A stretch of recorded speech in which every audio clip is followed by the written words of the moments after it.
Hello everyone, কেমন আছো তোমরা সবাই? আশা করছি সবাই খুব ভালো আছো। আমিও ভালো আছি। আমি সুমনা, আমার নতুন একটা ব্লগে তোমাদেরকে জানাই অনেক ওয়েলকাম। যখন এই ভিডিওটা বানিয়েছিলাম, এটা ছিল অনেক দিন আগের ভিডিও আর কি। ডেটটা আমার যতদূর সম্ভব মনে পড়ছে না, মানে জুলাইয়ের 26-27 তারিখ হবে। শুক্রবার ছিল সেদিনকে। তো 25-26 এরকম একটা দিন হবে। তো যাই হোক, আগে থেকে আমি দেখে রাখিনি যে ডেটটা সেদিনকে কত ছিল। তো বাবু তো স্কুলে গিয়েছিল, তো বিকালের পর থেকে ওর শরীরটা একটু আর কি খারাপ হয়, মানে পেটে যন্ত্রণা শুরু হয়, তার জন্য শুয়ে আছে। আর এইদিকে দেখো, বাবুন ওর দিদিকে বিরক্ত করছিল বলে আমি একটু বকছি, তার জন্য কাঁদছিল। আর তোমরা তো মানে এর আগের ব্লগগুলো দেখেছিলাম, আমি বলেছিলাম যে বর ডিউটিতে গিয়েছিল, তো আজকে এলো, মানে এই মাত্র জাস্ট এলো। আমিও তাই ভিডিও করছি। ওরা বলছে, বাবুন বলছে বাবা কোলে নাও, বাবুও বলছে দেখো পাপা আমার শরীর খারাপ। তোর পাপা নিচ্ছে না, যেহেতু বাইরে থেকে এলো, ধুলো টুলো সব কিছু লেগে আছে, তো চেঞ্জ করে ফ্রেশ ট্রেশ হয়ে তারপর আর কি ওদেরকে করবে, তো সেটাই ওদেরকে বলছে। আর অনেক দিন পরে ওরা পাপাকে পেয়ে একদম মানে ছুটে চলে গেছে, এরকম একটা ব্যাপার। আর দেখো, তো সেদিনকে তো আর কোনো ভিডিও করিনি, সেদিন ছিল শুক্রবার, তারপরে এটা ছিল শনিবার সন্ধেবেলা, মানে শুক্রবার সন্ধেবেলায় ভিডিও আরম্ভ করেছিলাম, তারপর শেষ করা হয়নি। আবার এটা শনিবার সন্ধেবেলা থেকে আমি ভিডিওটা আরম্ভ করছি, কারণ বলেইছিলাম বাবুর একটু শরীরটা খারাপ ছিল, তো শনিবার ওকে আর স্কুলে পাঠায়নি, তো পুরো দিনটা বাড়িতেই ছিল, তো ওই জন্য একটু বিজিও ছিলাম। আর জানো তো, বাচ্চাদের শরীর খারাপ হলে সব সময় বলে মা এসো বসো, তো সেই জন্য আর ভিডিও করিনি, আর মনটাও ঠিকঠাক ছিল না ওই জন্য। আর এদিকে সন্ধে লেগে গেছে, ওদেরকে একটু ম্যাগি দেবো বলে তো ম্যাগিটা বানাচ্ছিলাম, আর তারপরে সন্ধে দেবো। আর আজকে এইটা একটা অনলাইনে মিশো থেকে বাবুর জন্য একটা অর্ডার করেছিলাম আর কি, জামা। তো সেটাই এসেছে, তোমাদেরকে সেটা দেখাচ্ছি। জামাটা কিন্তু খুব সুন্দর হয়েছে, মানে একদম সফট আর একদম হালকা, এই গরমের জন্য খুবই ভালো। আর আমি এটা এমনি অর্ডিনারি জাস্ট ইউজ করার জন্য এটা নিয়েছিলাম, তো দেখে খুবই ভালো লাগলো, জামাটা খুবই সুন্দর হয়েছে। তো ওদেরকে টিফিন টিফিন দিয়ে সন্ধে টন্ধে দেখিয়ে এই যে কয়েকটা আর কি জিনিস এসেছে, যেগুলো আমি গুছিয়ে রাখছি। এসেছে বলতে কি, ও বর এনেছে বাজার থেকে। এখানে যেখান থেকে আমরা দুধ নিতাম, ওখানে আর দুধ পাওয়া যাচ্ছে না, মানে বাছুর হবে তার জন্য আর কি দুধ দিতে পারছে না। তো সেরকমভাবে এখানে দুধ কোথায় এখনও দেখা হয়নি যে কোথা থেকে নেবো, তো ওই জন্য প্যাকেট দুধই আনা হচ্ছে আর কি, দুধ খাওয়ার জন্য। তো এই দুধগুলো এখন একটা, কারণ সন্ধেবেলা এরপর আর তো কেউ দুধ খাবে না, তো একটা গরম করব, বাকি ফ্রিজে রেখে দেবো। আর পনির এনেছে, কারণ আজকে একটু পনির বানাবো আর কি। দুদিন আর কি বাবুর শরীরটা অসুস্থ ছিল, তো আজকে ও বললো একটু ম্যাগি খাবো সন্ধেবেলা, ওই জন্য ম্যাগি দিয়েছি, তারপর এখন পনির বানাবো। আর এই আমগুলো না, মানে বর যখন আসছিল ডিউটি থেকে ফিরছিল, ডিউটি বলতে কি অন্য একটা ক্যাম্পে গিয়েছিল, তো ওই ক্যাম্প থেকে যখন আসছিল, ওখানে একটা জায়গায় নাকি এরকম আম পাওয়া যায়, মানে ওরা গাছ থেকে সঙ্গে সঙ্গে পেড়ে আর কি দিচ্ছে। তো আমগুলো খেতে খুবই সুন্দর, খুবই মিষ্টি একদম। কি বলবো, আমাদের ওখানে যে হিমসাগর আম হয় না, তার থেকেও আমার মনে হয় এই আমগুলো খেতে ভালো। তো ওই একটা যে পেতে দেখালাম, ওই পেতের এক পেতে আর এই পেতেটার এক পেতে, দুটো পেতে হয়েছিল। তো ওই সবুজ পেতেটার এক পেতে কিছু আমাদের খাওয়া হয়েছে, কিছু দেওয়া হয়েছে, আর ওইগুলো আছে, তো ওইগুলো ফ্রিজে রেখে দিয়েছি, পরে পরে খাওয়া হবে।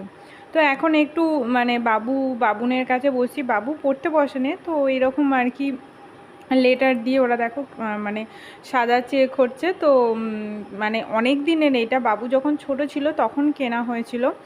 আর এরকম না লাগিয়ে লাগিয়ে না কী কারণে জানি না, তখন কিন্তু যখন নতুন অবস্থায় কেনা হয়েছিল খুব সুন্দর আর কি, ওতে ঢুকে যেত খুব সুন্দর আর কি, বসে থাকতো। আর এখন না লুজ হয়ে গেছে, তো ওইগুলো থাকছে না। তো বাবু এরকম তৈরি করেছে, ও বলছে এটা না ওটা, মানে ক্যাপিটাল যে লেটারগুলো আছে ওইগুলো একটা একটা করে আছে, স্মল লেটারগুলো ওগুলো ডবল ডবল করে আছে সবগুলোই, কিন্তু ওগুলো ঠিকঠাক হচ্ছে না। আর এখন এটা বার করেছি বাবুনের জন্য, মানে এইটা তোলা ছিল, আমি এইটা ভেবে রেখে দিয়েছিলাম যে ভবিষ্যতে কাজে লাগতে পারে হয়তো। তো এখন ওইটা আবার মনে পড়েছে যে হ্যাঁ, এরকম একটা জিনিস বাবুনের জন্য কিনবো ভাবছিলাম, তারপর মনে পড়লো হঠাৎ যে এরকম একটা তো বাবুর জন্য কিনেছিলাম, তো তার জন্য এটা এখন বার করেছি। বাবুন এখন নিয়ে আর কি ও শিখবে, ও খেলবে, তো যাতে করে ও আর কি তাড়াতাড়ি করে শেখে, তো এই জন্য এটা এখন ওকে বার করে দিয়েছি। আর এইদিকে দেখো এবার আমি পনিরটা রান্না করবো বলে, যেহেতু বাবুর শরীরটা একটু খারাপ, মানে পেটে লাগছে, বমি টমি কিছু হয়নি, এমনি জাস্ট এর আগে ব্লগেও বলেছিলাম তোমাদেরকে একদিন পেটে লাগছিলো, আবার হঠাৎ করে কাল থেকে আর কি লাগা শুরু করেছে। তবে এখন ভালো আছে ওষুধ খেয়ে।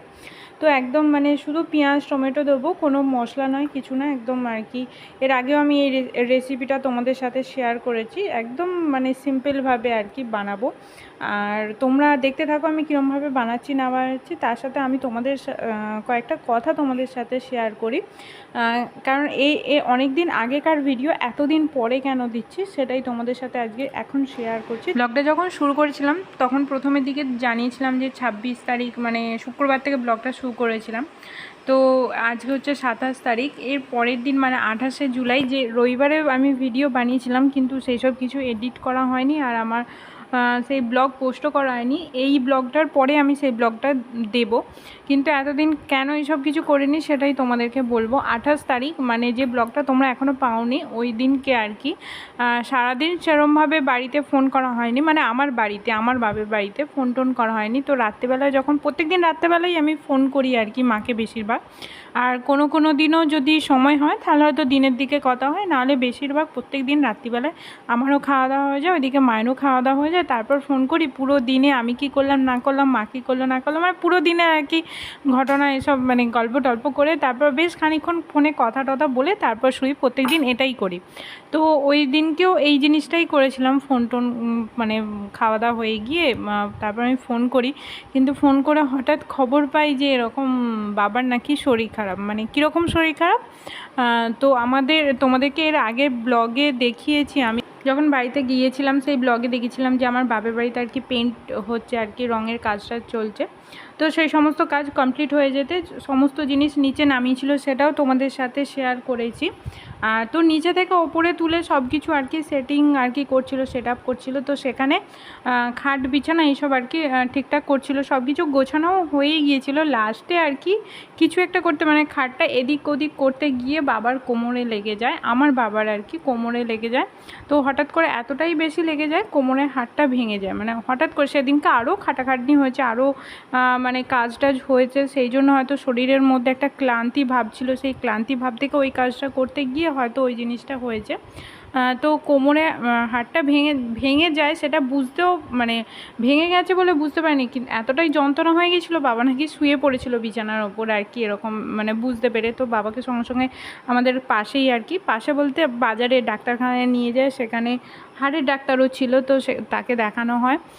দেখানো খানিকটা পরে আরও বেশি অসুস্থ হয়ে যায়, মানে অসুস্থ বলতে কি বাবার এমনি প্রেশারের একটা ব্যাপার ছিল, হাই প্রেশার ছিল।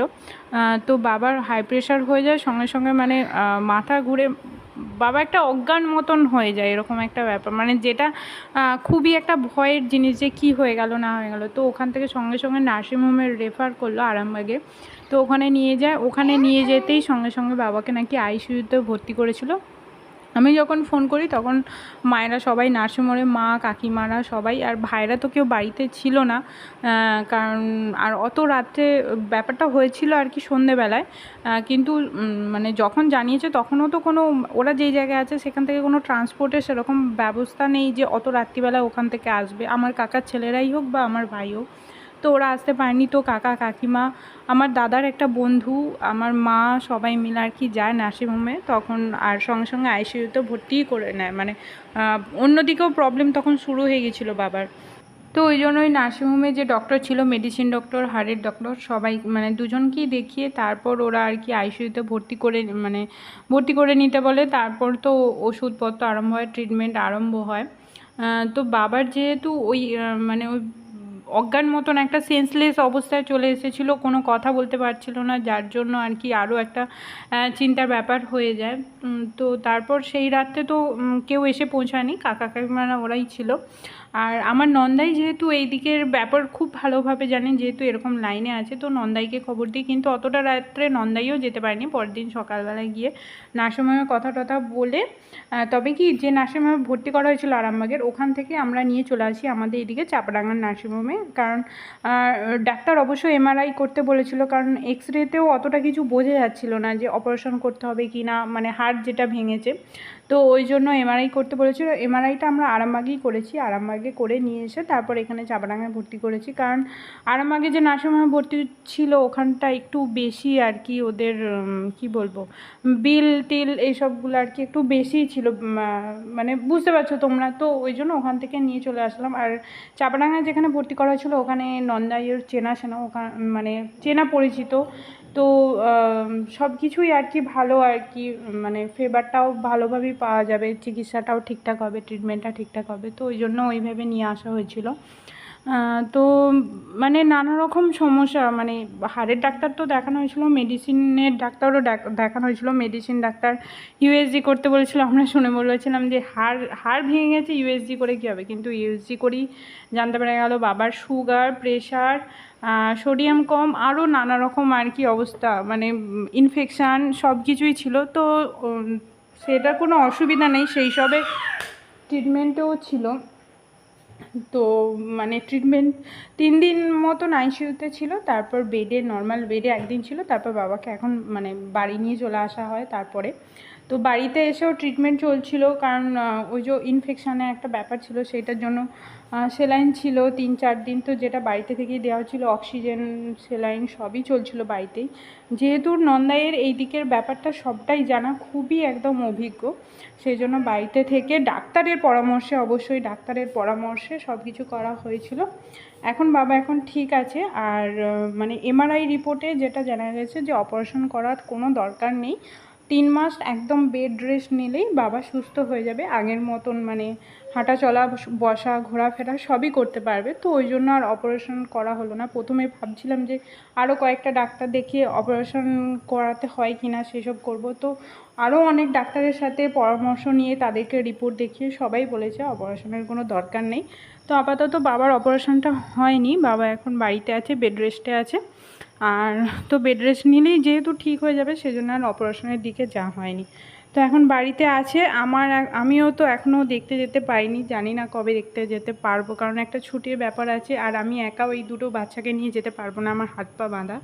যদিও মনটা খুব খারাপ, দেখা যাক, সেই আশায় আছি কবে যাব। আজকের মতন তোমাদের সাথে এইটুকুই শেয়ার করলাম। আরও তোমাদের অনেক কিছু বলার আছে, যেগুলো অবশ্যই তোমাদেরকে বলবো পরের ব্লগে।